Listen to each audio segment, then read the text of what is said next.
Shalom. First and foremost, I want to give all praises, honor, and glory to Yahweh, Ba'Shem Yahushai, Ba'Shem Rakakwadash. Double honors to the apostles and elders of Great Millstone who rule well and teach well. Peace and blessings to the elect out there that's pushing this word in all truth and sincerity. Alright, this lesson is going to be about faith. Alright, and I'm going to start off by reading Ephesians 2 and 8. It says, "For by grace are ye saved through faith, and that not of yourselves, it is the gift of the Most High, not of works, lest any man should boast." Alright, so, acknowledging that faith comes from Yahweh Ba'Shem Yahushai, and it's a gift. That's who you need to be praying to for faith, and that's where your faith needs to be is in Yahweh Ba'Shem Yahushai. Alright, and, it says that we're saved through faith. Alright, now faith is the key, which is most likely what I'm going to entitle this video. Alright, faith is the key to our salvation. Alright, and I wanted to start off with this verse to show you that it's a gift too. Alright, it's not, faith isn't given to everybody. Alright, or else everybody would have the understanding of these end time prophecies, but they don't, because they hear it and they think it's foolishness. They hear these prophecies, they hear about the mark of the beast, and they just deny it. Alright, but anyways, this is Mark 5. I'm going to start up at let me get the chapter.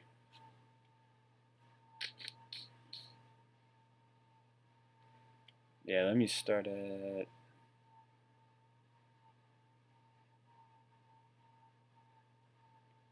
Matthew 5. I'll start at 25. It says, "And a certain woman which had an issue of blood 12 years, and had suffered many things of many physicians, and had spent all that she had, and was nothing bettered, but rather grew worse." So this most likely was a woman that, I forget what that disease is called, but it's where your blood doesn't clot. So she probably got, scraped, and, she bled and went to, spent all the money that she had going to these different physicians, and wasn't healed, but, grew worse. And it says, "When she had heard of Yahushua, came in the press behind, and touched his garment. For she said, If I may touch but his clothes, I will be whole. And straightway the fountain of her blood was dried up, and she felt in her body that she was healed of that plague." Alright, so, she had the faith that just by touching the clothes of Yahushua, that she would be whole. Alright, in verse 30 it says, "And Yahushua, immediately knowing in himself that virtue had gone out of him, turned him about in the press, and said, Who touched my clothes? And his disciples said unto him, Thou seest the multitude thronging thee, and sayest thou, Who touched me? And he looked round about to see her that had done this thing. But the woman, fearing and trembling, knowing what was done in her, came and fell down before him, and told him all the truth. And he said unto her, Daughter, thy faith hath made thee heal." Thy faith had made thee whole. Go in peace, and be whole of thy plague. So it wasn't by her touching it wasn't by her touching Yahushua's clothes. It was because she had faith in doing so made her whole. Because she believed that Yahushua had that power to heal her. Alright, that's why she was made whole, and Yahushua said it himself. Thy faith had made thee whole. Go in peace and be whole of thy plague. So that's where our power lies, is our faith in Yahweh through his son Yahushua. This is James 2 and 14. It says, "What doth it profit, my brethren, though a man say he hath faith and have not works? Can faith save him?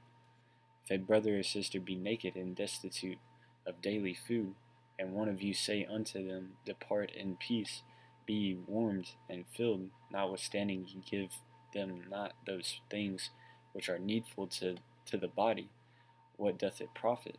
Even so faith, if it hath not works, is dead, being alone. Right, so, it's it's one thing to say you have faith, and just like, okay, the woman, for example, it's one thing for her to say to herself, oh yeah, I believe if I touch Yahushua's garment, then I'll be made whole. It's one thing to say that, but hey, prove it. Go touch his garment, and then see if you're healed. And she did. It says, yeah, a man may say, Thou hast faith, and I have works. Show me thy faith without thy works, and I will show thee my faith by my works. So she did show her faith. She went up and touched Yahushua's garment.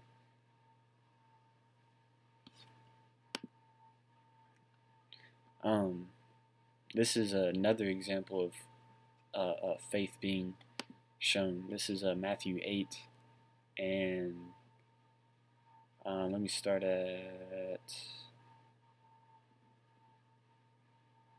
5.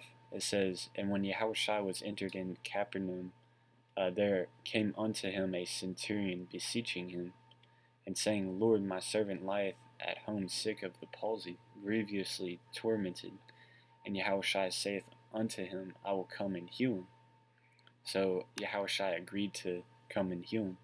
And the centurion answered and said, Lord, I am not worthy that thou shouldest come under my roof, but speak the word only, and my servant shall be healed. So he had faith in Yahushua's word.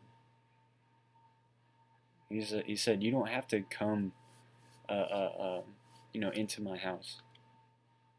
He said, I believe in your word. It says, For I am a man under authority, having soldiers under me. And I say to this man, Go, and he goeth. And to another, Come, and he cometh. And to my servant, Do this, and he doeth it. So he said, hey, Yahushua has more authority than I have. He has authority over spirits. He said, so that's why you don't need to come. That is him showing his faith. And, verse 10, it acknowledges it. Or Yahushua acknowledges his faith. It says, when Yahushua heard it, he marveled and said to them that followed, Verily I say unto you, I have not found so great faith, no, not in Israel.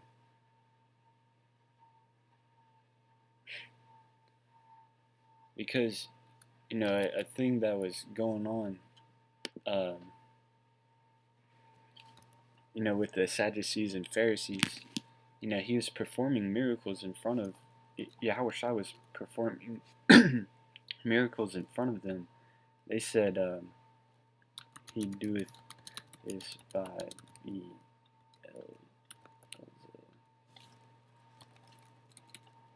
let me grab it real quick. This is Matthew 12 and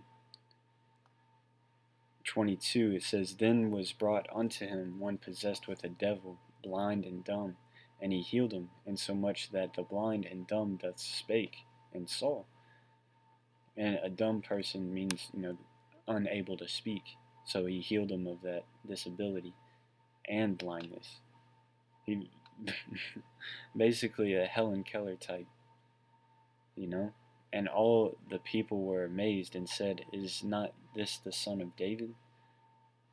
But when the Pharisees heard it, they said, This fellow doth not cast out devils, but by Beelzebub, the prince of the devils. So that was basically that form of witchcraft or voodoo or some shit, dark magic. They're saying that Yahushua was doing these things by dark magic and stuff. Beelzebub literally translates to Lord of the Flies. And then it also goes on to say that the prince of the devils. And Yahushua knew their thoughts, and said unto them, Every kingdom divided against itself is brought to desolation, and every city or house divided against itself shall not stand.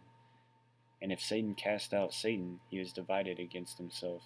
How shall then his kingdom stand? And if I by Beelzebub cast out devils, by whom do your children cast them out? Therefore they shall be your judges. So he basically, told the Pharisees that doubted, that didn't have the faith, that he came in the power of Yahweh. He basically told them off. But the reason why the Pharisees said that he cast out, these devils by Beelzebub was because they didn't have the faith in him. They didn't believe on Yahushua. They were the true blind ones. But anyways, let's grab. Yeah, this is Luke 17 and 11. It says, "And it came to pass, as he went to Jerusalem, that he passed through the midst of Samaria and Galilee. And as he entered into a certain village, there met him 10 men that were lepers, which stood afar off. And they lifted up their voices and said, Yahushua, Master, have mercy on us.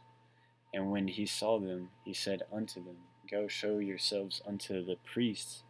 And it came to pass that as they went, they were cleansed. And one of them, when he saw that he was healed, turned back with a loud voice, glorified the Most High, Yahweh, and fell down on his face at his feet, giving him thanks. And he was a Samaritan. And Yahushua answering him, Were there not 10 cleansed, but are there 9? But where are the 9? There are not found that return to give glory to the Most High, save this stranger. And he said unto him, Arise, go thy way, thy faith hath made thee whole. So it is by his faith, man. Because his faith was shown by him giving thanks. That's another thing too, man. That's another way to show your faith is giving thanks to Yahweh Ba'Shem Shai. Like, for instance, whenever brothers see a chariot, we give thanks, the water Yahweh Ba'Shem Shai for showing us that chariot. Because that shows that we believe that those chariots are under the order of Yahweh Ba'Shem Shai. It's little things to show faith, man. Because look at let me go ahead and get this one. This is Matthew 17, and I'll just start at 20. It says, And Yahushua said unto them, let me start at 18. It says, And Yahushua rebuked the devil, and departed out of him, and the child was cured from that very hour. Then came the disciples to Yahushua apart, and said, Why could not we cast him out? And Yahushua said unto them, Because of your unbelief, because of your faithfulness, or faithlessness, I should say, because of your unbelief, or faithlessness. For verily I say unto you, if ye have faith as a grain of mustard seed, ye shall say unto this mountain, Remove hence to yonder place, and it shall remove, and nothing shall be impossible unto you. Howbeit, this kind goeth not out by prayer and fasting. The meaning of this, having faith as a grain of mustard seed, is because, a mustard seed is really, really small. But when it's planted, it grows into, something huge. So like I said earlier, little things to show your faith, can grow, man. Because look at where the truth was, when the apostles and elders were first starting out, when they were going to school under King Masha and the other elders. It's just a few faithful people, but look at how the fruits have increased since then. All the faithful and diligent brothers of Great Millstone now. You know, faith grows, man. Little bits of showing your faith, increases other brothers' faith in Yahweh Bashem Al Shai. Reading stories like this increases faith. You know, um, but yeah, the point was in this verse, they couldn't draw out demons at those times because they were doubting too much.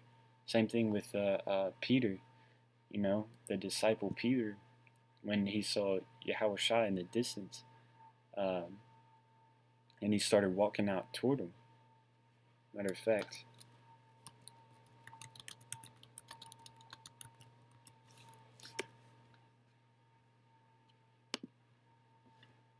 this is Matthew 14 and 22, and it says, "And straightway Yahushua constrained his disciples to get into a ship to go before him unto the other side, while he sent the multitudes away.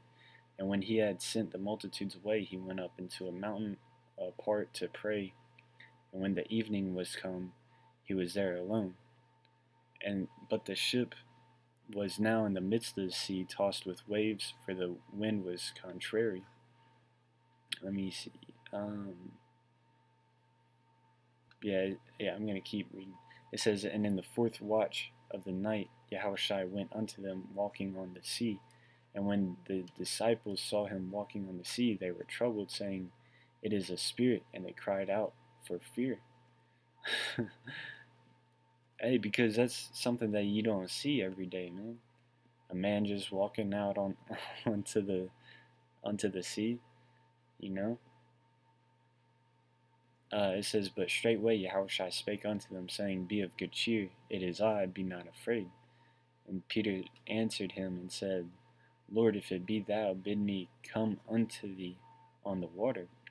And he said, Come. And when Peter was come down out of the ship, he walked on the water to go to Yahushua." So that's how Peter showed his faith. He said, okay, this is Yahushua. He told me, to walk out with him. But when he saw the wind boisterous, he was afraid, and beginning to sink, he cried, saying, Lord, save me. And immediately Yahushua stretched forth his hand and caught him, and said unto him, O thou of little faith, wherefore didst thou doubt? All right, so it was by his doubt, Peter wasn't able to walk on water anymore. Because he was walking on water. He was walking towards Yahushua. But his doubt came in, through carnal things like the boisterous wind. All right? So, hey, faith is how miracles are performed, and not just any faith. Because, you can have faith in something that is unworthy of your faith. That's called false hope, all right? You got too many, and that's the first commandment. Thou shalt not have no other gods before me. Because people put their faith into different doctrines first and foremost. And then, you also have people put faith into carnal objects, like putting faith in military might, or putting faith in their cardio and conditioning and strength training, thinking that that's going to save them in one day. Or, putting their faith into a banking system, or, any other financial systems. That's not going to get you anywhere. You got to have faith in Yahweh Ba'Shem Yahushua. That's how we're going to be saved, man. And that's what the scriptures say. This is 2 Ezra 9 and 7. "And everyone that shall be saved, and shall be able to escape by his works and by faith, whereby ye have believed,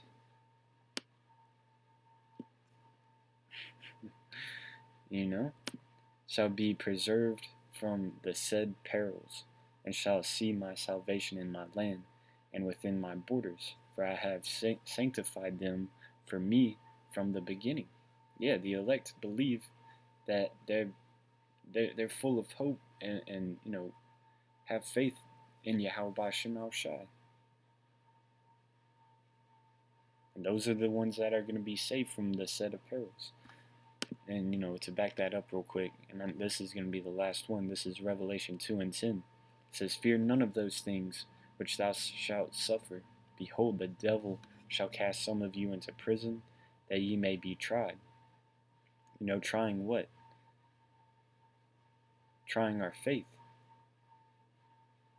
Every little adversity that you go through, it's just to test your faith. When Marines, this is a little secret, but to go up through the Marines, you have like you have different levels, and to go up into the higher levels, to be the best of the best, you have to go through Hell Week and um, all sorts of shit. It's like a whole month worth of just going through excruciating pain, and at the end of the test, if you pass all the criteria, that's just part of it. But you can't just pass all the little stuff, because they say this is the grading scale. But then even if you pass, you make a quote unquote passing grade, they won't accept you, because they want to accept the best of the best out of that class. So they only take the top like 1% or 10% from that class. That all of them could have made the quote unquote passing grade, but they only want the top 10 with the highest scores. And then after that, they'll bring them into a room, and then they'll make up some bullshit, and they'll say, "Hey, we just found out on a medical test before you got here that you're suffering with some type of heart condition." So they'll give you an excuse, a reasonable excuse, even though they made it up. But they'll give you a reasonable excuse to not go through, to become the best of the best. And then a lot of and people will take that excuse and say, "Oh, well, I can't be a Marine then."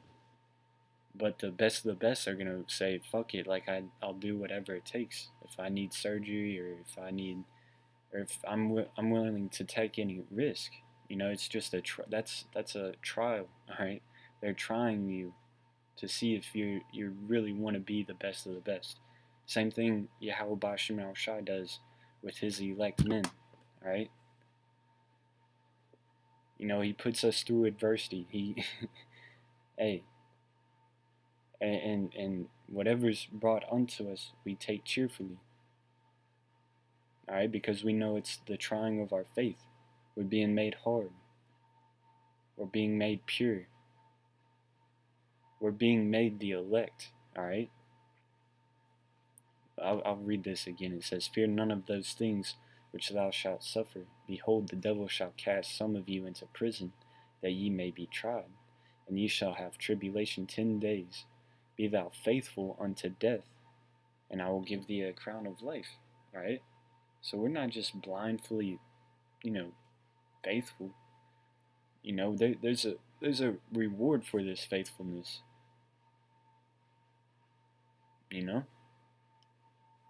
There's a reward for being faithful to Yahweh Bashem Al Shah through all this adversity. But yeah, I'm gonna end it there. Faith is the key. So with that, all praises, honor, and glory to Yahweh through his son Yahweh Shai.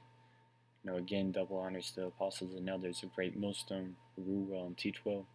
Peace and blessings to the elect out there that's pushing this word in all truth and sincerity. Shalom.